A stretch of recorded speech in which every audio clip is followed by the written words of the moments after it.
When you think of a Black Panther, what image comes to mind? Do you think of the melanistic big cats, Marvel superhero movie, or the beret-wearing activist? Well, this review is just about the Black Panther political organization, its people, politics, and persecution, particularly Black Against Empire by Joshua Bloom and Waldo E. Martin Jr. The book is the definitive history of the Black Panthers. It not only charts the rise and fall of the Black Panther Party, but also provides detailed backgrounds on its founders and most prominent members. Learning about Huey P. and Bobby Seale's early family life set the stage for explaining their drive to defend the vulnerable members of the community and attempts to secure justice for people who would otherwise have been taken advantage of.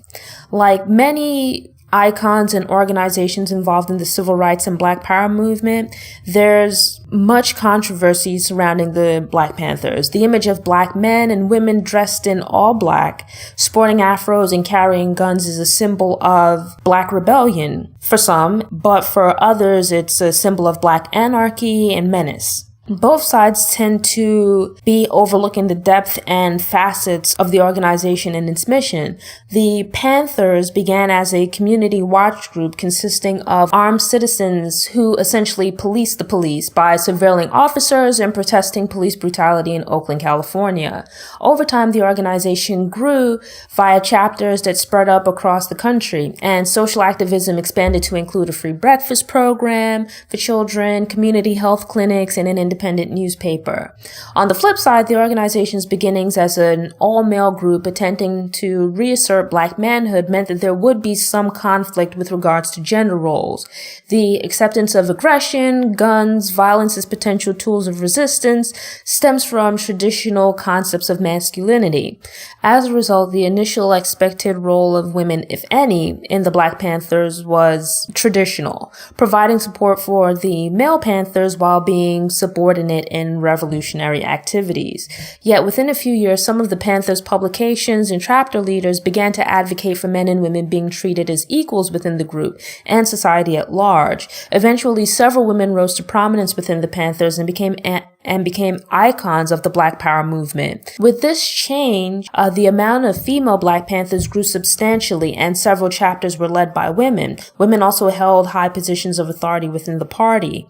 Eventually, several women rose to prominence within the Panthers and became icons of the Black Power movement. The party operated as relatively independent chapters, so some were more progressive than others. Black Against Empire does a great job of showing both the good and the bad of the Black Panther Party. They had an incredibly admirable mission, but unfortunately required people to get anything done. And as such, the Black Panthers were a bundle of contradictions. A group that initially began with the goal of defending Black people from brutality went on to allegedly commit crimes against and actually murder Black people.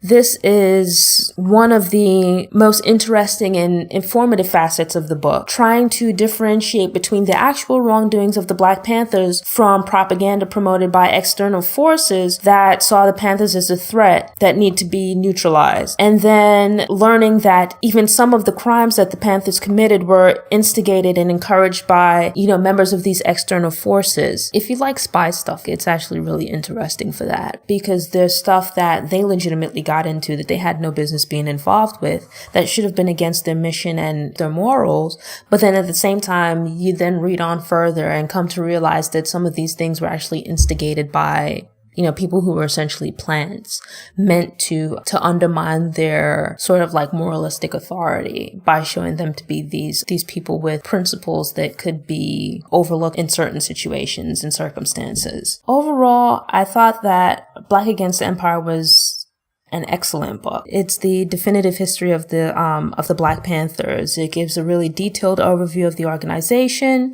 It started as like this social organization, activist organization, and then later its time as a political entity, pretty much a political party, and its involvement in particularly Oakland and the Bay Area's political landscape. Because Huey P. Newton and Bobby Seale were the founders of the organization, there's a lot of information about them. It essentially follows not just the history of the Black Panther Party, but it's like a mini biography of Huey P. Newton and Bobby Seale. It follows them from childhood on through adulthood, and unfortunately, the case of Huey P. Newton, his death. I thought that the book gave a really fair and balanced account of both the good points and also the failings of the Black Panthers. Overall, I definitely recommend the book. Joshua Bloom was also the author of The Assassination of Fred Hampton. What I didn't like with that book, which I mentioned it in the review, was that the author included sort of like a mini biography of himself.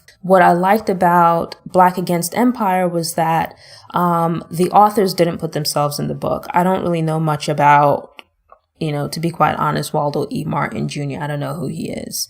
I know that Joshua Bloom was a lawyer who was involved with the Black Panthers, but they're not present in this story. It really is just a history of the Black Panthers. So I enjoyed that this book was a bit more objective and that it didn't include the authors as subjects in the story.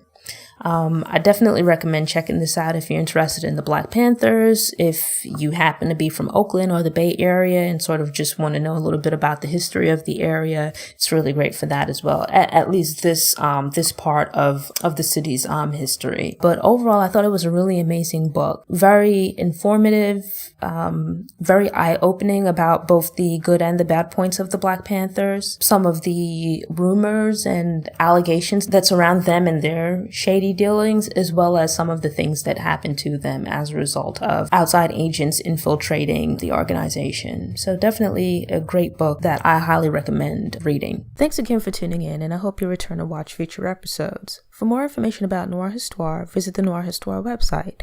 There you'll find text, video, and audio for each episode all in one place.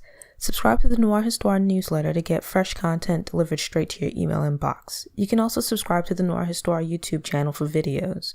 If you're enjoying the content but would prefer to listen to audio, you can subscribe to the Noire Histoir podcast via iTunes, Apple Music, Stitcher, Spotify, Google Play, and SoundCloud. If you subscribe, please also take a few minutes to rate and review the show in iTunes.